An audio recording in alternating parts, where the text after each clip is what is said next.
Amém.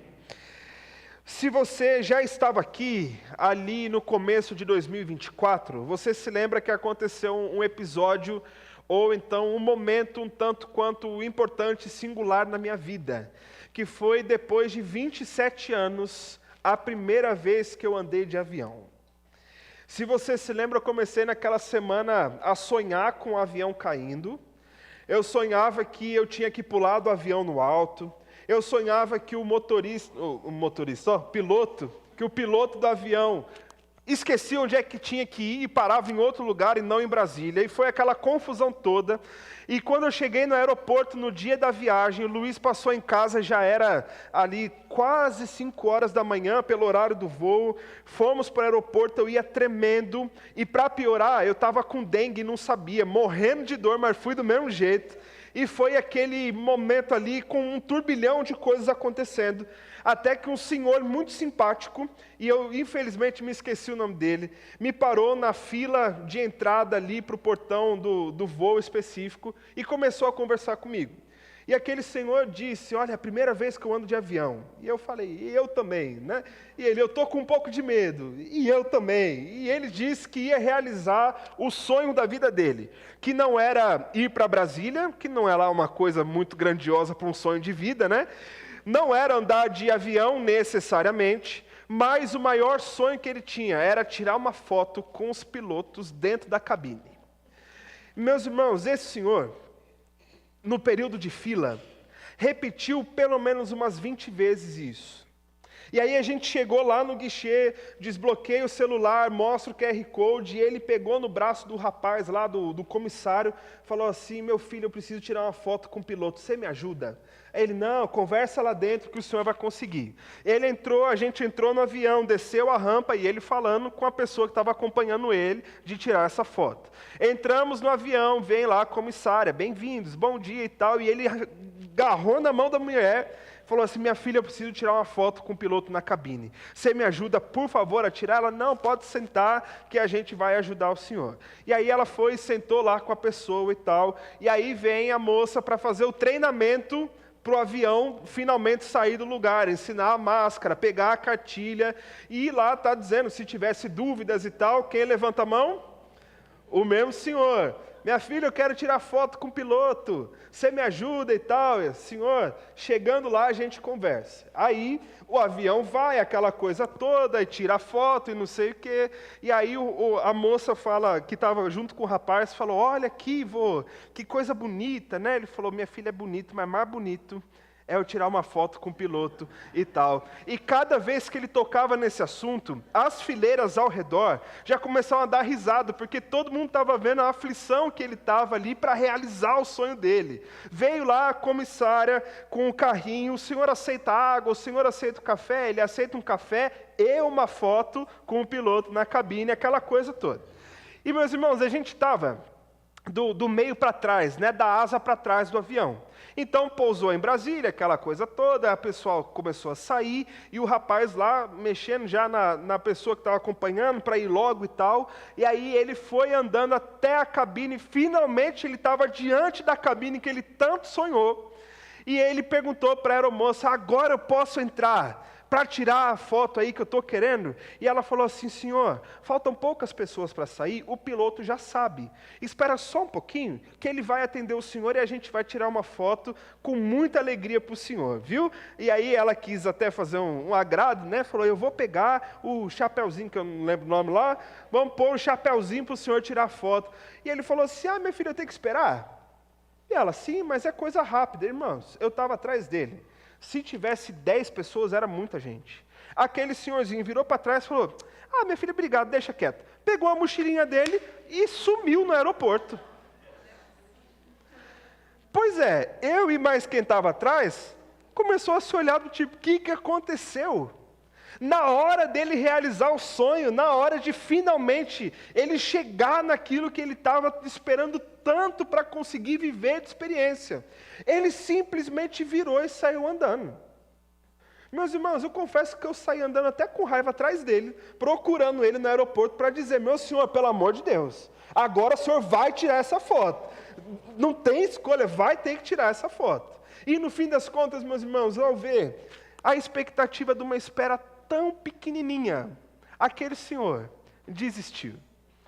A gente começou a imaginar que talvez ele estivesse pensando no voo de volta, ou pudesse estar atrasado por algum compromisso, sei lá o que poderia ser. Mas faltava tão pouco diante de uma espera que ele viveu, que era só esperar mais um pouquinho. E aí você está pensando, o que eu tenho a ver com esse senhor que nem o nome dele a gente sabe? Que, meus irmãos, o que acontece com esse senhor? Com uma coisa tão simples quanto tirar uma foto com o piloto dentro da cabine. Acontece e reflete, muitas vezes, a nossa vida de oração também. Porque parece que nós estabelecemos algumas vontades, alguns sonhos, algumas questões que nós queremos viver, e a gente precisa não da ajuda de um piloto, ou de uma comissária, ou de um comissário de voo, mas a gente precisa que Deus mesmo nos direcione para as coisas da nossa vida. E parece que se a gente tiver que orar mais de 2 dias para ser generoso, por algo que a gente precisa entregar nas mãos do Senhor, e a gente não tiver uma resposta logo, rápido, feita miojo, rapidinho de Deus para a gente pega a nossa mochilinha, guarda lá o que estava no nosso coração, e a gente sai andando, deixando para trás aquilo que era só esperar mais um pouco, ou persistir, esperar, ter paciência, mas a gente deixa para trás, porque afinal de contas, tem que ser quando eu quero, tem que ser quando eu acho que eu preciso, tem que ser do jeito que eu mesmo estabeleci para que fosse. E se não for assim, ainda que seja dos maiores sonhos, das maiores vontades, ou então, do contrário, das nossas maiores dores e angústias do coração, a gente também, diante de Deus, olha e fala, eu não quero esperar não, deixa quieto, deixa eu tentar dar meu jeito aqui. E a gente faz de tudo, menos esperar e persistir naquilo que a gente realmente deveria dedicar energia para esperar e para persistir. Há uma máxima da liderança e da administração que diz que nós gastamos mais energia ou investimos mais energia naquilo que para nós é de fato mais importante. Coisas que para nós são tanto quanto periféricas, ou então não são tão urgentes dentro do nosso olhar, a gente costuma deixar sempre para depois, para depois, para depois. Mas aquilo que aos nossos olhos brilha mais, aquilo que a gente sabe que é prioritário, nisso a gente investe mais energia, para dizer em outras palavras, que a gente não tem falta de paciência, ou a gente não tem falta de persistência em algo que nos chame a atenção e nos traga um senso de necessidade e necessidade urgente, ou de uma vontade tão grande do nosso coração que a gente continua persistindo o tempo todo. Prova disso seja talvez o seu casamento. Não sei se você viveu a experiência de um amor à primeira vista, de uma paixão daquela de filmes, ou se você teve que gastar um tempo para conquistar o coração da pessoa com quem você tem dividido a vida. Foi assim com a minha esposa. Ela persistiu muito tempo para me conquistar. Não é, mano? Ela persistiu muito tempo. Brincadeiras à parte, foi o contrário, obviamente, né? Bondade de Deus comigo. Dizem que pastor feio casa com mulher bonita quando persiste em oração. Então, eis-me aqui um bom exemplo, né, disso. Mas, meus irmãos, quando nós fomos começar a namorar, tinham algumas questões que aparentemente impediam o nosso namoro de continuar. Questões familiares no sentido de algumas preferências, questões de igreja, nós éramos de denominações diferentes, questões de sonhos que a gente tinha, porque para mim sempre foi tentar ir mais longe quanto eu pudesse, viver o maior nível de experiência que eu pudesse viver. Se Deus quisesse mandar lá para não sei onde, para mim estava tudo certo. E minha esposa, na época, quase namorada, paixão, sei lá, tinha no coração dela já definido e estabelecido que ela nunca sairia de Mauá. Pensa aí. E não é que ela nunca sairia de Mauá de mudar de cidade. Ela nunca sairia do Jardim Zaira 2, porque foi ali que ela nasceu, ali que ela cresceu, e ela queria ver quem é que ia tirar ela de lá. Eis-me aqui, né? Então, todo esse processo, ele vai construindo uma série de circunstâncias que, se não for paciência e persistência no que nós queremos como objetivo final, a gente deixa. Mas se é algo que está dentro do nosso coração, a gente persiste e vai até o final. E dentro, óbvio, das suas comparações e dos seus limites para nós, esse é o momento que Jesus quer ensinar os seus discípulos, que o relacionamento do grupo de discípulos com o Senhor desse grupo é também um relacionamento que envolve persistência. É um relacionamento que envolve paciência. É um relacionamento que requer da gente a energia investida, vontade, insistência, porque, meus irmãos, se nós estamos dispostos a investir nos nossos relacionamentos nessa terra, com insistência e persistência, por que não faríamos isso no nosso relacionamento com Deus?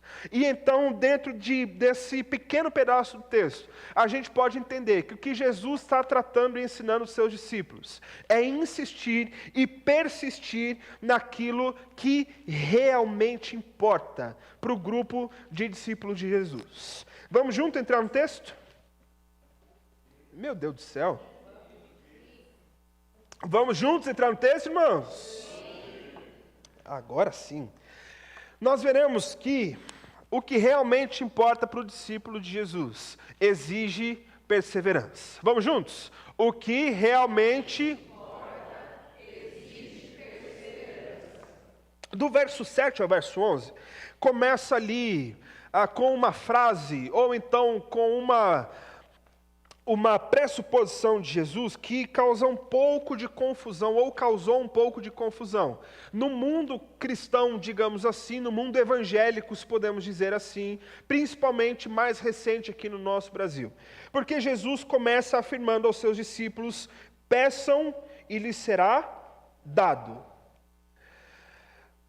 Nesse tempo recente do mundo evangélico, a leitura desse texto faz parte daquela coleção não tão ilustre ou boa da gente ver, de textos mais mal interpretados e mal usados do top 3, muito provavelmente. Porque o relacionamento do povo com Deus, durante o desenvolvimento do tempo, inclusive no tempo bíblico, principalmente Antigo Testamento, ele foi envolvido por algumas confusões no que diz respeito a um povo que precisa de Deus e de um Deus que é soberano e cuida do seu povo. Qual foi a confusão que aconteceu dentro desse contexto todo? Qual é o limite das coisas que nós podemos pedir a Deus e Ele faz, e o limite das coisas que Deus, conhecendo o seu povo, realmente faz e deixa chegar na mão dos seus discípulos? E essa confusão, ela é tão grande no tempo do Antigo Testamento, que o próprio povo de Deus começa a ver deuses falsos de outras nações, e veem que eles são, de certa forma, comprados com mais facilidade, digamos assim, do que um Deus que não é movido ou que não é moldado por nada. Então você tem um Deus soberano sobre tudo, dono do seu povo, Senhor da criação, que tem uma vontade específica e definida e que molda o coração do seu povo para a vontade dele. Mas na nação vizinha tem um Deus que, trazendo para o nosso tempo, se a gente matar uma meia dúzia de vaca e fazer um churrasco top para ele já está mais disposto a ser lapidado por aquilo que a gente fizer.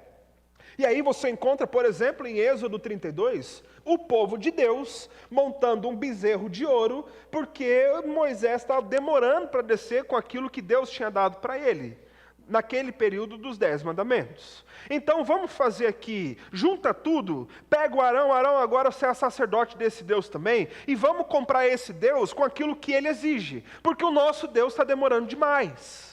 E aí, essa confusão vai avançando, e chega no nosso tempo com um outro olhar. Como é que eu vou fazer para que esse Deus soberano, grandioso, tenha ali as suas preferências ou a sua ação moldada àquilo que eu, como sendo parte de um povo que diz ser parte dele, vai fazer mais rápido o que eu quero? E aí, nós trocamos as ofertas de incenso, de animais, de algumas culturas do Antigo Testamento, por exemplo, do sacrifício humano também. Nós trocamos tudo isso por uma coisa chamada dinheiro.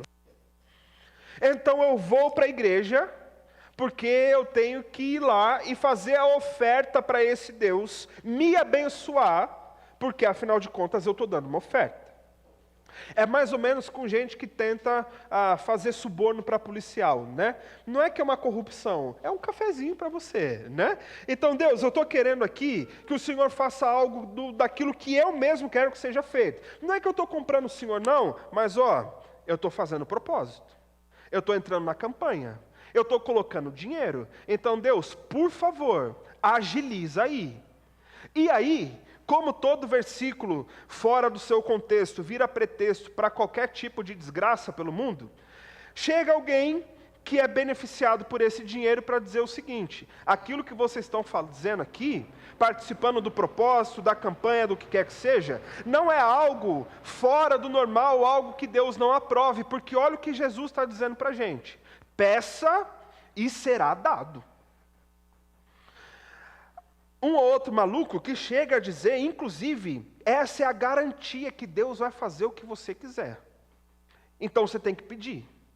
Faz a oferta para pedir.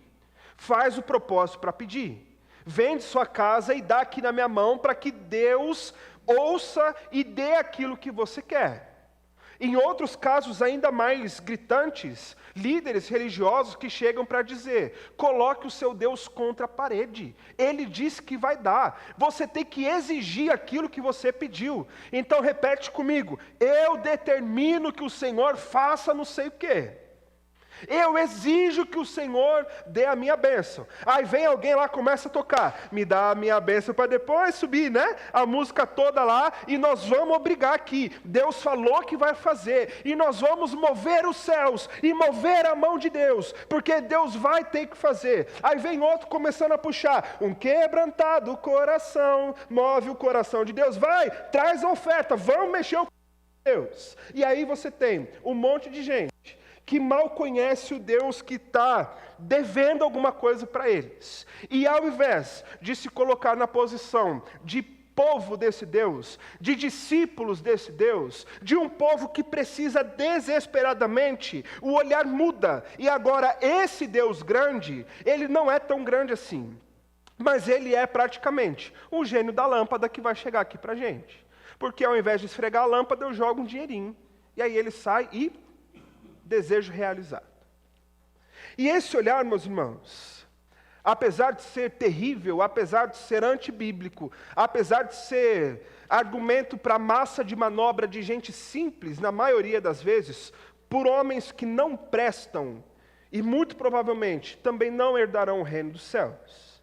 Esse argumento ele cria no nosso coração uma outra casca, que é a casca de evitar olhar para textos que são usados como pretexto em outros lugares.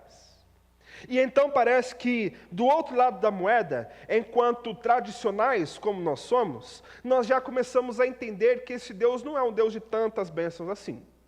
Porque Ele já tinha que abençoar a gente, já abençoou. Temos a salvação em Jesus, amém? Amém. Problema resolvido. Então por que eu vou ficar orando? Porque se Deus já me deu a bênção maior. Será que eu preciso, de fato, fazer alguma coisa para me colocar diante desse Deus, para que Deus mantenha esse relacionamento comigo?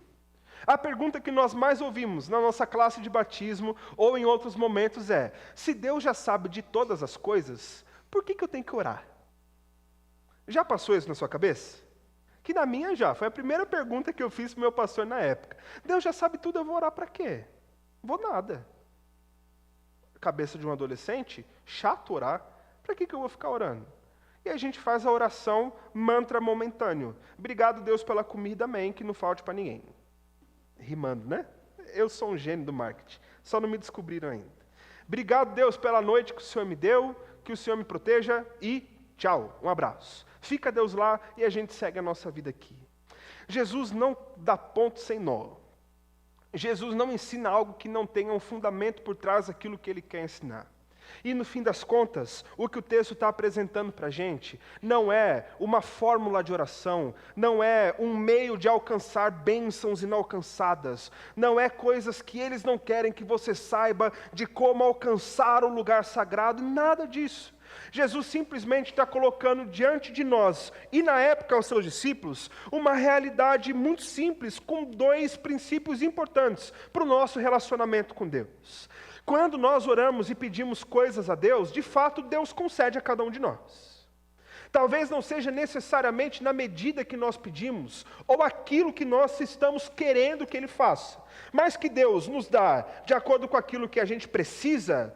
Eu desconfio que isso é incontestável. Amém? Amém. Você já viveu essa experiência? Às vezes a gente pede para Deus uma lasanha e a gente recebe um miojo. Glória a Deus por isso. Está tudo certo. Deus ouve e de fato responde. O que Jesus está querendo tratar não é o fato de Deus dizer sim, dizer não, dizer espere, ou dizer talvez, qualquer coisa para a gente. Mas é moldar o nosso coração a sermos perseverantes de fato no nosso relacionamento com Deus. Porque primeiro, aquilo que Jesus coloca e os verbos que Ele coloca para a gente, depois de pedir que Deus dá quando a gente pede, é dizendo então sobre pedir, sobre buscar e sobre bater a porta. 3 ilustrações que Jesus está colocando para a gente. E quando você olha esse texto no seu original da língua grega, aquilo que Jesus está formulando para dizer aos seus discípulos, está num tempo verbal contínuo. O que significa isso? Nós poderíamos ler esse texto como Jesus dizendo: continuem pedindo, continuem buscando, continuem batendo a porta.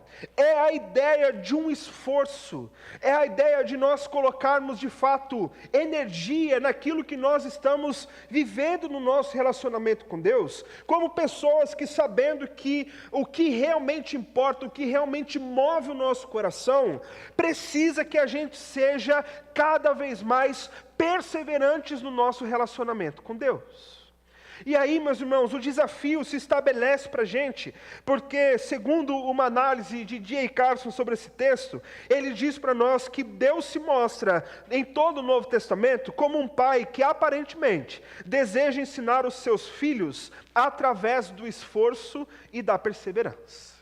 Eu não sei como foi bem a sua criação, mas o meu pai foi um cara que ele gostava muito de premiar o meu esforço. E às vezes isso me enchia de raiva. Porque meu pai podia simplesmente dar na minha mão a coisa pronta. Ele podia dar o caminho pelo qual eu teria que correr passo por passo. Mas meu pai simplesmente me deixava para conseguir alcançar sozinho. E eu me lembro, eu acho que eu já comentei isso com vocês, a primeira vez, quando eu comecei a estar em férias em casa, fazendo absolutamente nada, como todo adolescente de férias. E aí meu pai falou para mim: olha, você quer ganhar não sei o que eu nem lembro o que era. E aí eu falei: quero, pai. E foi um tempo que por algum motivo ele trabalhou de casa algumas semanas, e ele falou assim: olha, eu vou ensinar você a fazer planilha no Excel. Quer aprender? Eu quero, claro que eu quero. Não era para aprender, era para ganhar o prêmio lá, né? E aí meu pai começou a me ensinar alguns comandos específicos. E se você mexe com isso, você sabe que um detalhezinho, você já não consegue alcançar nenhuma soma básica. Deixa uma cédula de fora, que você está lascado para conseguir o todo. E foi justamente isso que aconteceu. Ele estava me ensinando a fazer uma conta simples colocada lá. Ele fez um orçamento fictício e disse para eu chegar no resultado final. E eu não conseguia chegar na conta de jeito nenhum, porque uma das cedulinhas da lista do todo lá, eu não tinha selecionado. E, meus irmãos, eu fiquei horas na frente do computador. Horas e horas e horas. Eu dizia: pai, não estou conseguindo. E ele falando: você consegue. Você me ajuda? Ele falou: ajudo. Vê o que eu estou fazendo de errado. Vê se está certo ou se está errado. E ele ia na frente do computador, olhava e falava: filho, está errado. Virava de costas e ia embora. Ah, meus irmãos, se eu pudesse, eu tacava o computador nele, quando ele virava. E eu chegava e mudava tudo, dizia: pai, está certo agora? E meu pai chegava, olhava: não, continua errado. E aí: pai, mas onde é que está o erro? Ele olhava e falava: na planilha. Ah, vai, que é na planilha.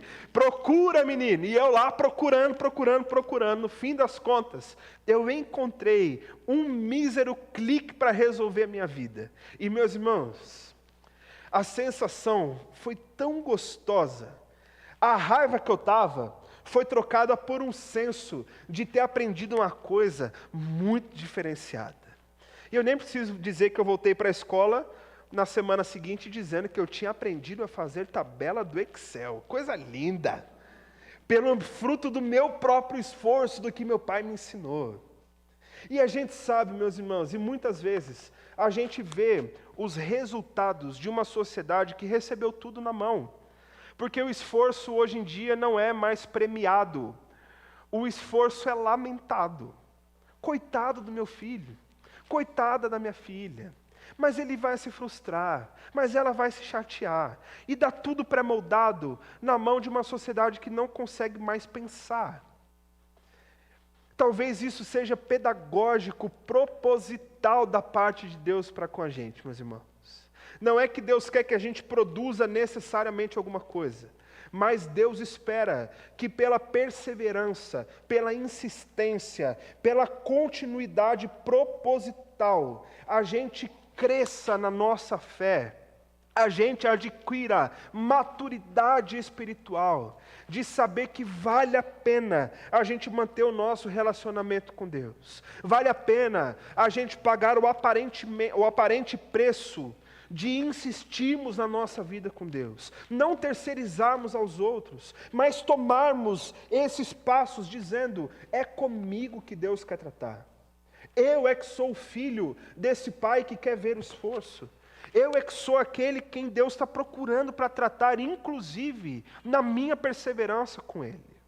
E aí, a seguida do que Jesus está dizendo para a gente, é que aquele que persevera, ele encontra, mas não encontra necessariamente alguma coisa, mas ele encontra alguém.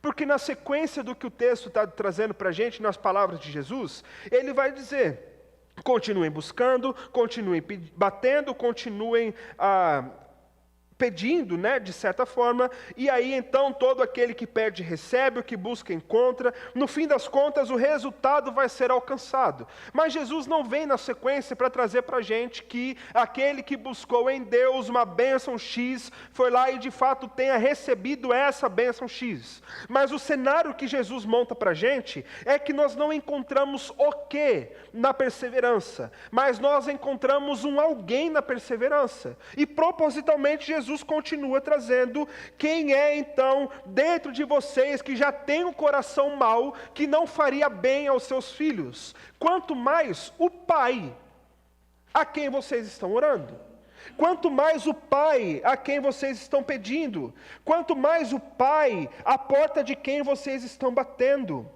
O resultado da perseverança em oração, meus irmãos, é essa de fato a maior bênção que a gente pode ter, que é de encontrar ao nosso Deus a partir da perseverança.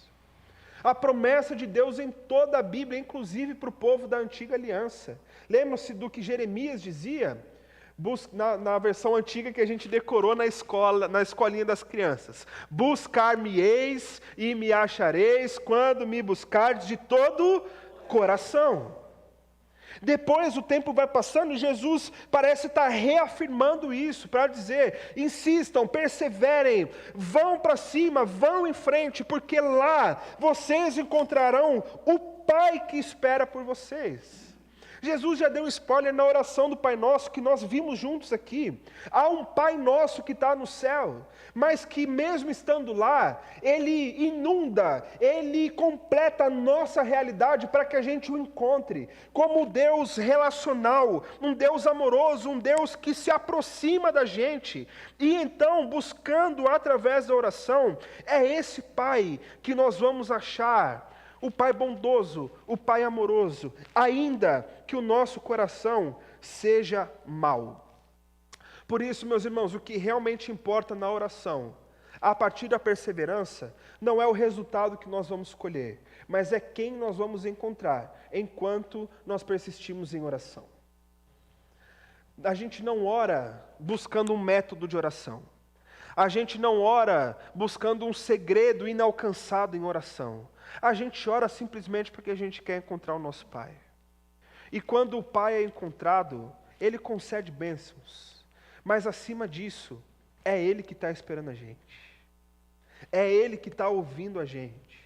É Ele quem está acalmando, é Ele quem está derramando um bálsamo no nosso coração, é Ele quem aquieta as nossas ansiedades, é Ele que está ouvindo com muita atenção a oração dos seus filhos, é Ele que a gente quer procurar. E muitas vezes, queridos, nós temos esse sentimento, de uma oração mal feita, uma oração mal sucedida, uma oração que foi ignorada por Deus, porque no fim das contas, a falta da perseverança abre o caminho de uma pseudo-frustração, de achar que Deus não está fazendo nada. Mas quem abandonou o caminho da persistência para encontrar o Pai, fomos nós mesmos, irmãos. O Pai é o que está acima de todas as coisas. Se fosse assim, se vida de oração tivesse como meta, ou como uma baliza de resultados, pedidos sendo alcançados, o primeiro frustrado, ou o primeiro que não soube orar direito, seria o nosso Senhor Jesus Cristo.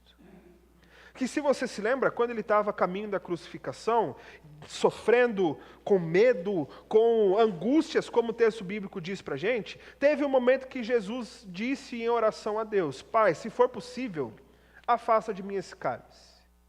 E onde é que a história de Jesus termina? Aparentemente nesse momento. Termina na cruz. O que Jesus orou errado, então? O que Jesus tinha que ter falado que ele não falou? Será que Jesus tinha que ter ficado de joelho? Será que Jesus tinha que ter colocado o seu rosto no chão? E por conta de uma falta de uma performance corporal, Deus deixou de ouvi-lo? Jesus, mais que ninguém, sabia bem que a gente pode pedir, mas o resultado da oração não é aquilo que a gente quer, é a continuidade do que Jesus disse. Se for possível, Pai, afasta de mim esse cálice, contudo, seja feita a tua vontade. Nesse momento, a vontade de Deus para Jesus era a morte na cruz. Não foi um acidente, foi um plano arquitetado desde a fundação do mundo, meu irmão. Se Jesus, que era Jesus, pôde sofrer, por que eu e você não podemos, então? E olha que Deus nem está pedindo que a gente vá para a cruz. Tomar a sua cruz e seguir, sim. Mas e ser pregado na cruz, Ele não pediu para nenhum de nós. O que falta é a gente alinhar o nosso coração, insistente e perseverantemente dizer: Senhor, eu estou aqui, está doendo, está com problema, está atacando meu coração, está acabando comigo, mas eu preciso primeiro encontrar o Senhor e entender que a tua vontade sendo feita na minha vida, da forma que for, é aquilo que eu preciso. Então encontre em mim, Deus, um coração como o coração do nosso Mestre Jesus. Um coração preocupado em insistir e perseverar em oração, acima do resultado ser agradável ou não para a gente. Por isso precisamos perseverar, simplesmente. Em segundo lugar, o que realmente importa para nós exige perseverança, mas também exige, ou melhor, aquilo que realmente importa para a gente transforma. Vamos lá? O que realmente importa transforma. O verso 12, a finalização desse texto, eu queria ler com você. Volta lá no verso 12 comigo. Diz assim para nós: assim, em tudo façam aos outros o que vocês querem que eles lhe façam, pois essa é a lei e os profetas. Você encontra em muitos lugares, em muitas literaturas, inclusive não necessariamente cristãs, essa regra sendo repetida ou sendo ensinada com o título de a regra de ouro. Já ouviram alguma coisa parecida com isso? É a regra de ouro. É aquilo que, quando se trata de relacionamentos, é o primordial para que um bom relacionamento seja estabelecido. Você faz para o outro aquilo que você quer ou gostaria que o outro fizesse para você. Jesus surpreende a gente cada vez mais quando ele usa de alguns artifícios, inclusive da sua cultura local, para ensinar a gente. Essa bobeira de que é sagrado e é completamente profano, que se não tem o nome de Deus é o demônio, né? Essa bobeira é nossa, não era de Jesus, não. Jesus pega um provérbio de sabedoria que foi fundado pelo menos 20 anos antes de Jesus sequer ter nascido. A cultura das pessoas a quem Jesus estava falando, aquilo era normal, era pronunciável em todo o tempo, era algo popular. Só que não tinha necessariamente a visão e a colocação do que Jesus coloca. Porque como também era natural de Jesus, ele pega um elemento da cultura, dá um upgrade totalmente diferente e joga a régua lá em cima para a gente buscar depois, né? E então, 20 anos antes de Jesus nascer, existia um livro chamado Talmud. Aliás, existe ainda hoje. Esse livro é um livro cheio de interpretações e de direções a partir da lei da Torá, aquelas regras que o povo judeu vivia baseado sobre elas. Não eram apenas as regras, mas principalmente as interpretações, para que eles seguissem todos a mesma linha ali. Então o Talmud era usado por grandes mestres do seu tempo, e o maior, pelo menos dizem assim os seus seguidores, daquele tempo era um homem chamado Hillel. Não sei se você já ouviu falar nele, mas Hillel foi um grande mestre da lei, inclusive, e que foi quem trouxe à tona todo esse provérbio, esse ditado. Porque Hillel pegou esse Talmud, que é um livro gigantesco, inclusive, que eles conheciam de trás para frente e de frente para trás, os mestres conheciam muito bem.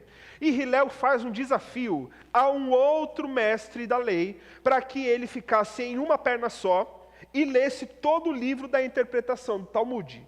A ideia era um desafio meio de menino mesmo, sabe? Duvido você ficar numa perna só e ler esse negócio do começo ao fim.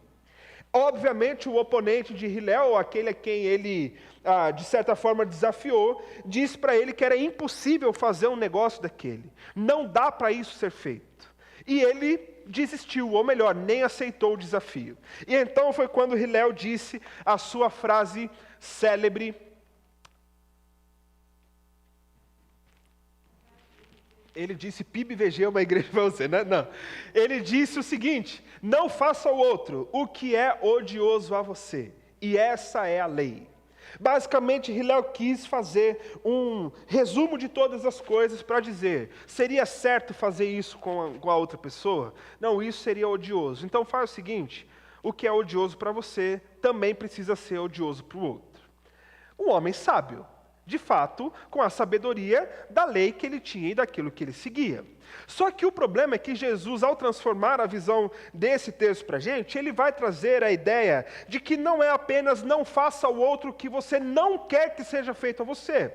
Mas ao olhar de Jesus e na construção do texto vocês estão pedindo, vocês estão buscando, vocês estão batendo, vocês encontraram um Pai que é bondoso e amoroso, que concede bênçãos a vocês. Logo, uma vez que vocês se relacionam com esse Pai, agora, ao olhar para o outro, faça para ele aquilo que você queria que fizessem para você. Uma vez que nós somos confrontados ou encontrados pela graça e pela bondade desse nosso Pai, então a gente é cheio dela para agora transmitir para o outro também. E eu não vou só fazer o que eu não quero, porque convenhamos que fazer o que eu não quero que faça comigo tem uma esfera um tanto quanto diferente do que fazer o que eu queria que fizesse comigo. Porque eu posso olhar para alguém e dizer assim: eu não vou dar um tapa na sua cara porque eu não quero que você dê um tapa na minha cara. Outra coisa é eu dizer: eu vou comprar a melhor pizza de 4 queijos com o melhor café, eu vou dar para você, porque eu gostaria que você fizesse isso comigo. Vocês não experimentaram ainda, né? Gente, vai fazer 3 anos que eu estou aqui. Experimente a iguaria. Faça escute a minha sabedoria aqui para você. Mas pensa aí, a diferença é muito grande.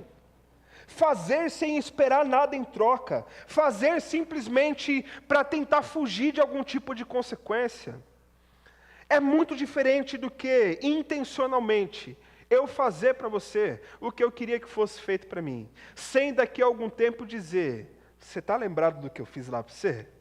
Agora está na hora de você devolver. Fazer sem cobrar nada de volta, fazer sem expectativa de receber nada em troca, mas simplesmente fazer, porque o Pai que nós encontramos é tão amoroso, é tão gracioso, é tão bondoso, que sendo filho dele, o mínimo que eu poderia é fazer igual para você também. É ir além dos limites do não, romper os limites do medo de receber de volta, para a gente acessar, entre aspas, essa esfera de dedicar amor ao outro, simplesmente porque Deus ama você tanto quanto me ama. Porque Deus usa você tanto quanto me usa. E para a gente chegar nesse nível, meus irmãos, você não precisa ir para o alto de uma montanha, passar 70 dias em jejum e oração, não. Você só precisa lembrar que o seu coração não pode ser imediatista na sua relação com Deus. Seu coração não pode ser aquele que cobra, Deus me livre, alguma coisa do nosso Pai, mas um coração que persevera e que é transformado por aquilo que realmente importa no fim das contas para cada um de nós. E inclusive, o meio para que a gente encontrasse e acessasse aquilo que realmente importa foi nos dado por um Cristo Jesus que morreu no nosso lugar, que tomou a nossa cruz, que pagou o nosso preço, para que a gente olhasse para Ele e lembrasse que aquilo que importa para quem é cidadão do reino de Deus é muito maior, é muito melhor e é muito mais completo do que qualquer outra coisa que a gente acha que importa a partir do mundo e da vida que a gente leva hoje. Jesus olhou para o plano de Deus, que era o que realmente importava para Ele, e chegou ao ponto de entregar a vida dele por mim e por você. E eu desconfio que se a gente chegar no céu, se é que a gente vai ter tempo para essas bobeiras, né? Mas olhasse para Jesus e falasse assim, Jesus, valeu a pena aquele negócio da cruz lá? Seja sincero, Jesus, só nós dois, Jesus. Só entre nós, não conto nem para o Pai de todos. Mas só nós dois aqui. Valeu a pena a humilhação? Valeu a pena o sofrimento? Que convenhamos que Jesus nos conhece. Se fosse a partir da minha própria régua para mim mesmo, não tinha valido não. Tinha sido à toa. Mas eu desconfio que Jesus olharia para a gente e dizer que valeu a pena sim. Não porque a gente é mais bonitinho que outros, não. Mas porque o que estava em jogo, o que estava sendo exigido, era o plano do Pai, olhando inclusive para a gente. E meus irmãos, quando Deus direciona, não tem nada melhor. Quando nós precisamos pagar um preço pelo que Deus está indicando para a gente, é o melhor preço que a gente pode pagar. Porque o que realmente importa não está na nossa mão. O que realmente importa está com o nosso Pai. Que Deus produza em nosso coração, um coração transformado, a partir da perseverança, em mantermos um relacionamento com Deus. Que a gente troque a preguiça e qualquer outra coisa do tipo, pelo prazer de insistentemente manter um relacionamento que o nosso Pai espera, para que a gente possa manter com Ele. Amém?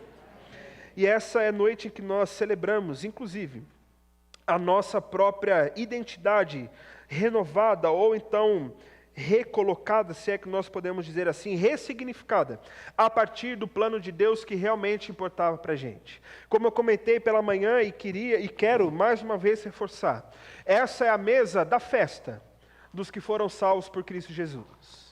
Essa é a mesa da lembrança, não somente da morte, mas principalmente a mesa da celebração e da esperança da ressurreição do Cristo que se entregou por nós. E por último é a mesa que nós olhamos para ela, e nós agora nela nos reencontramos com a nossa identidade renovada, com a nossa identidade transformada, deixando de ser inimigos de Deus e passando a ser filhos amados de Deus. Por isso que o que realmente importa para a gente precisa ser ressignificado também. Porque a morte e a ressurreição de Cristo mudam absolutamente tudo o que nós precisamos enxergar. Muda absolutamente todas as nossas opiniões. Muda absolutamente todos os nossos gostos e preferências. Porque nessa mesa nós nos encontramos não como quem vive a sua vida da forma que quer, mas encontramos a mesa daqueles que são habitados por Cristo Jesus, de forma tão profunda que vive Ele e não vive mais cada um de nós.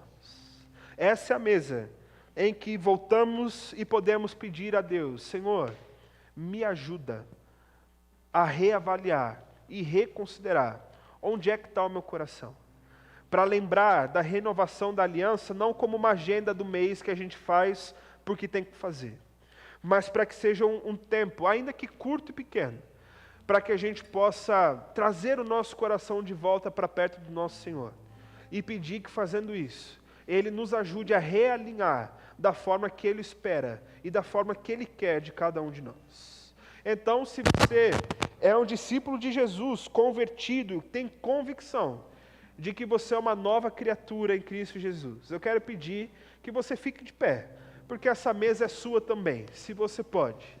E à medida em que nós vamos cantar juntos e que você for servido, você pode tomar o seu lugar e pedir ao Senhor que te ajude a reavaliar nesse momento. Quero pedir aos nossos irmãos, a Eliseu e o irmão Celso, que nos ajudem com a distribuição nesse momento.